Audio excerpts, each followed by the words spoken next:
Today's scripture portion is taken from the book of Isaiah, chapter 53, and John 1 to 18.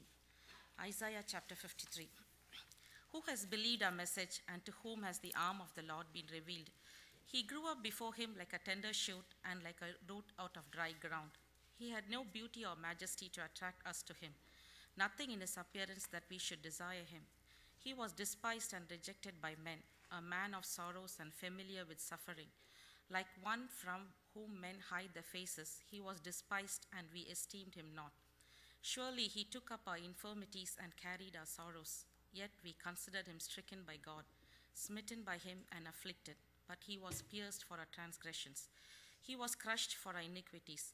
The punishment that brought us peace was upon him, and by his wounds we are healed. We all like sheep have gone astray. Each of us has turned to his own way, and the Lord has laid on him the iniquity of us all. He was oppressed and afflicted, yet he did not open his mouth. He was led like a sheep to the slaughter, and as a sheep before her shearers is silent, so he did not open his mouth. By oppression and judgment he was taken away, and who can speak of his descendants? For he was cut off from the land of the living. For the transgressions of my people he was stricken. He was assigned a grave with the wicked, and with the rich in his death. Though he had done no violence, nor was any deceit in his mouth, yet it was the Lord's will to crush him and cause him to suffer. And though the Lord makes his life a guilt offering, he will see his offspring and prolong his days, and the will of the Lord will prosper in his hand. After the suffering of his soul, he will see the light of life and be satisfied. By his knowledge, my righteous servant will justify many, and he will bear the iniquities.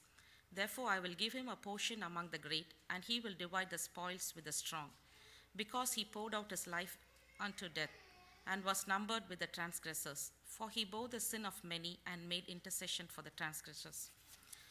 John chapter 1, verses 1 to 18. In the beginning was the Word, and the Word was with God, and the Word was God. He was with God in the beginning. Through him all things were made. Without him nothing was made that has been made in him. In him was life, and that life was the light of men. The light shines in the darkness, but the darkness has not understood it. There came a man who was sent from God. His name was John. He came as a witness to testify concerning that light, so that through him all men might believe. He himself was not the light. He came only as a witness to the light. The true light that gives light to every man was coming into the world. He was in the world, and through the world was made through him. And though the world was made through him, the world did not recognize him. He came to that which was his own, but his own did not receive him. Yet to all who received him, to those who believed in his name, he gave the right to become the children of God.